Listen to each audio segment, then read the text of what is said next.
Cristina Ase was born in Argentina on April 26, 1962, and was described as a very kind person who always found the good in everyone. After finishing secondary education, she went on to earn a degree in biochemistry and then moved to the United States in the mid-2000s. Her first job was a cook at a nursing home before she moved to medical records. All the while, she was enrolled in college and eventually earned a bachelor's degree in nursing and then a doctor of medical science degree. By 2024, 61-year-old Cristina was now the director of nursing at Roselyn Care Center in Wesleyan, Oregon. She was also married to Anibal Diaz, and they lived in an apartment in Vancouver, Washington. By all accounts, she was living her best years until she suddenly vanished one day. On March 26, 2024, Cristina left for work at 6:30 a.m., saying goodbye to her husband. 4 minutes later, she sent a text to coworkers, Amy and Nicole's mother, who also worked there, saying she would be about 20 minutes late. However, by 8:30, there was still no sign of Cristina. Her coworkers, now very concerned, began trying to call and text but received no response. They then asked Cristina's boss to call Anibal, who was very surprised to find out that Cristina said she would be late for work that morning. After hanging up, he reported her missing. 2 of her coworkers then found her 2013 dark gray Toyota RAV4 parked on the side of the road very close to her apartment complex, about 150 feet away. When investigators arrived, they discovered some very interesting things inside. Not only was duct tape found, but there was also a white powdery residue that appeared to be a cleaning agent covering several of the inside surfaces. The rearview mirror also appeared to be out of its normal position, almost like someone accidentally hit it. However, missing from her vehicle was her cell phone and purse. Around 10 a.m., her phone pinged about 10 to 12 miles south of her apartment, near Southeast Flavel Street and Southeast 92nd Avenue. The phone was then most likely turned off. This area is near Glenwood Park, and it's suspected that she had traveled there multiple times in the past. It's also on her way to work.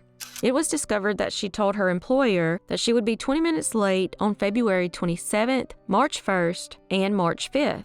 This is the route she took on that particular day to the area north of Glenwood Park. Between 6:48 and 10 a.m., it appears she was moving between the park and possibly a nearby home. It's also strange that her vehicle showed back up near her apartment complex. This tells me that if foul play is involved in her disappearance, the suspect most likely knew where she lived. So what happened to Cristina? Was she carjacked while sitting at the park? If so, why was she at the park? Or is her disappearance closer to home? Let me know your thoughts in the comments below. Sadly, as of July 2024, she has not been found, and this case remains unsolved.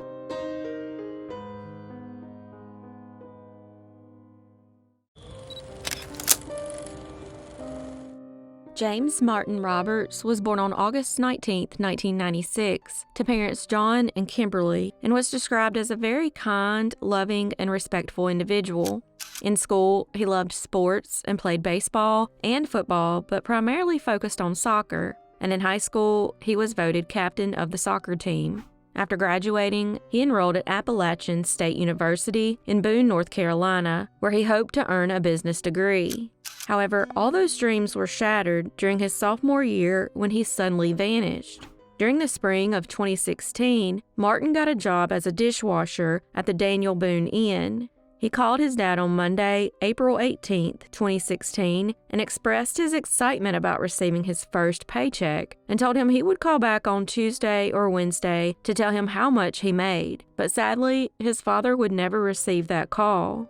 On Tuesday night, April 19, 2016, he went with his fraternity brothers to the Klondike Bar to play trivia with friends. The following day, the call his father was expecting never came. It's worth noting that friends and family said he was horrible with cell phones. He never put a case on them, and they were constantly broke. He was also not reliable when it came to responding to text messages. Even though he didn't call his dad on Wednesday, April 20th, his roommate saw him that day. The following day, at around 10:30 a.m., he was seen eating breakfast at their apartment before telling his roommates he was headed to the library. They saw him put a water bottle in his backpack before heading out the door, and sadly, that was the last time they would ever see him again. Around lunch that day, he bumped into his female cousin, who also attended school there, and they walked together to the local free bus called Apple Cart. During the walk, Martin told her about his plans for next semester and said he was currently heading to his fraternity house. When the bus arrived, she got on and they went their separate ways.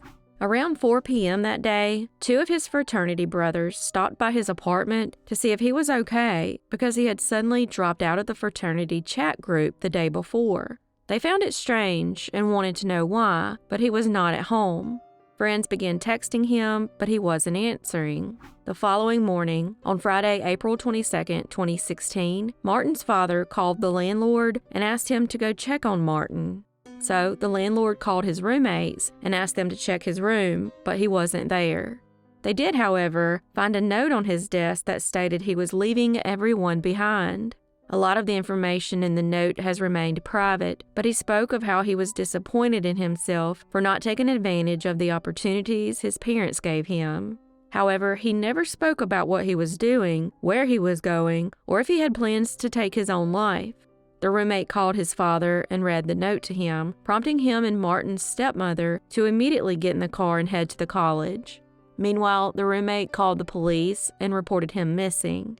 When investigators arrived, they searched his room and found his laptop, iPad, cell phone, and wallet. They checked his bank records and found no strange withdrawals had been made. They also strangely found antidepressants in his room that he was not prescribed, and they've never been able to determine where or who he got them from. Come to find out, a few months earlier, on the first day back at the college for his sophomore year, he drank too much at a fraternity party and decided to drive. He accidentally pulled in front of a police officer and was subsequently arrested and charged with a DWI. The state took his license away, and he was forced to get an identification card. That card was missing along with him. After being arrested, his father and stepmother came and took him back home. It was then he decided to take a semester off. He then got a job at a local restaurant that a family friend owned. After getting back on track, he returned to college in January of 2016. However, this time, he decided to move into an apartment instead of a dorm and disappeared 4 months later. When the cousin he bumped into found out he was missing, she went directly to his roommates to question them and immediately learned that Martin told 2 different stories. They said he was heading to the library, but he told her he was heading to his fraternity house. However, there is no evidence that he arrived at the house. Investigators were then able to get footage of him walking away from the bus that his cousin got on, but it didn't help locate him. A fellow student then came forward and reported seeing him about an hour and a half after being seen at the bus stop, walking on Flannery Fork Road between Winkler's Creek and Payne Branch Road. It's possible he was heading toward Trout Lake, where students are known to frequent. This location would have been over a 2-hour walk from the campus. There were also 2 more sightings of him in the same area, so investigators definitely believe the sightings are real. Investigators then learned something that shocked a lot of people. Martin was not enrolled in classes at Appalachian State University, but instead was taking online classes at the local community college.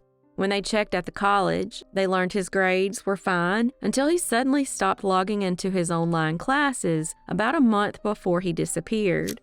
They also learned that he told his family he was working multiple jobs, but while all the places had applications from him, he was never hired, including the dishwashing job at the Daniel Boone Inn.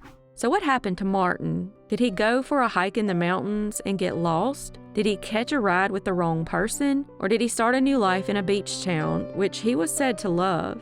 Sadly, it's now been over 8 years since he was last seen, and as of July 2024, Martin remains missing.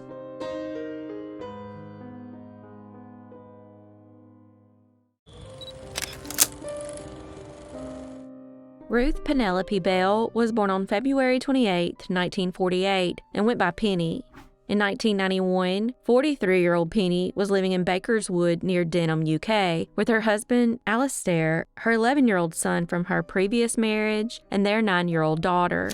Penny was described as a very popular, fun, and successful businesswoman who co-owned an employment agency called Coverstaff Limited, while Alistair worked as a real estate agent. They were living a life that most people only dream of when a series of strange events led to her untimely death. On June 3, 1991, Penny strangely withdrew over $9,000 from the couple's bank account, leaving Alastair surprised and confused because she had never taken that much out before.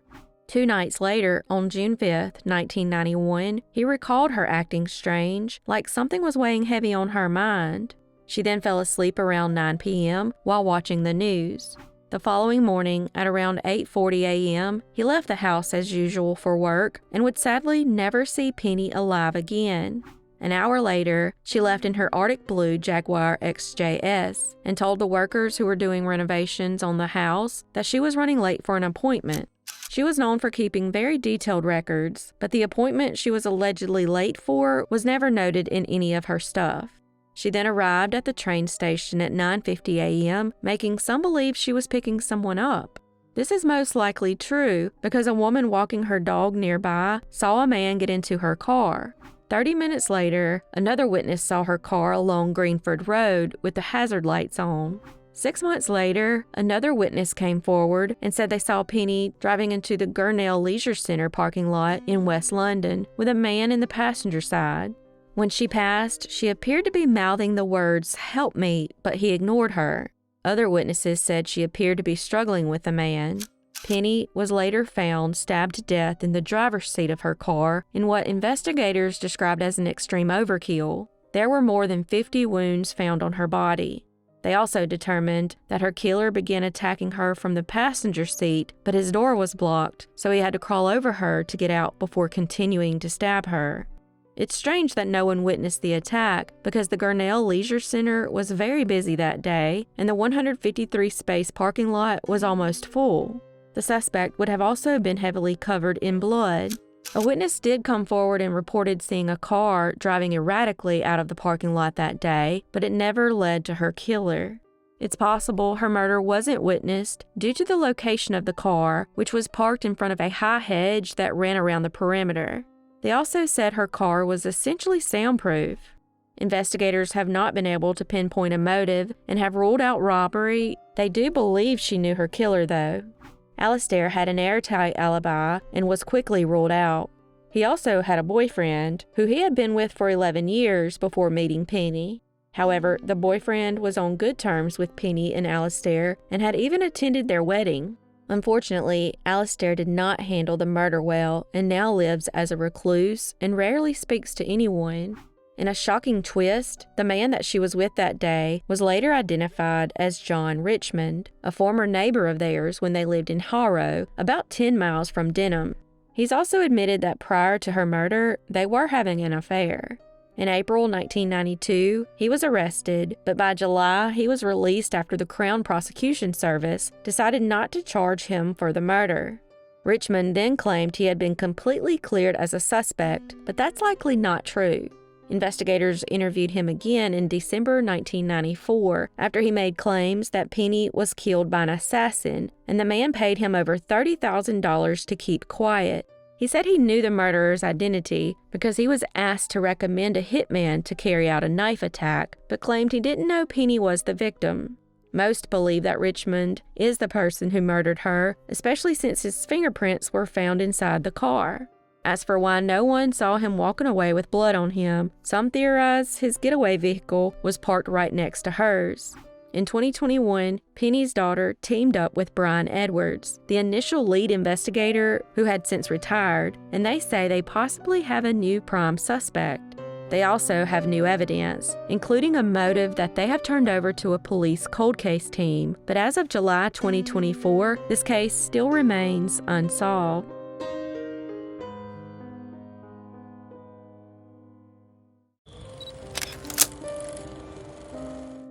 Matthew Allen Henson was born on August 26, 1981, and went by Matt.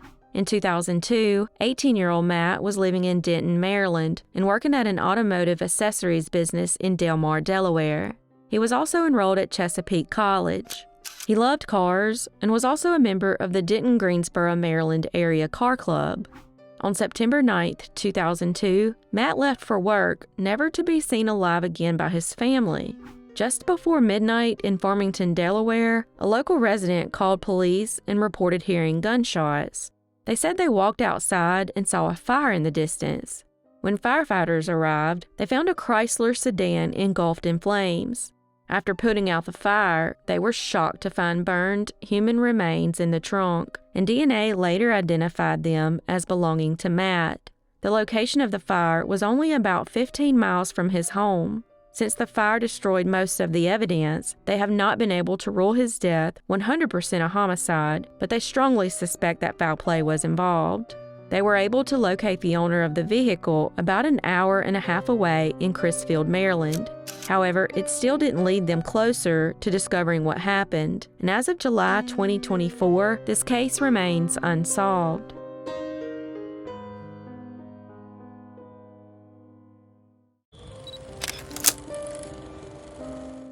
Christopher Dale Gregory was born on March 23, 1984, to parents Tony and Rhonda Gregory. In 2006, 21-year-old Chris was living with his parents in Russell Springs, Kentucky, when he suddenly vanished on January 31, 2006. That evening, he told his mother he was going to hang out with some friends at an apartment just outside of Russell Springs. That was the last time she ever saw him. When he failed to return home and wasn't answering his phone, she reported him missing. Investigators interviewed his friends and discovered that he had been at the apartment, but according to them, he left at around 9:30 p.m., telling them he was going to meet someone at the Key Village shopping center. The same day he went missing, his green 1997 Pontiac Grand Am was found in the parking lot at the shopping center in front of the bowling alley.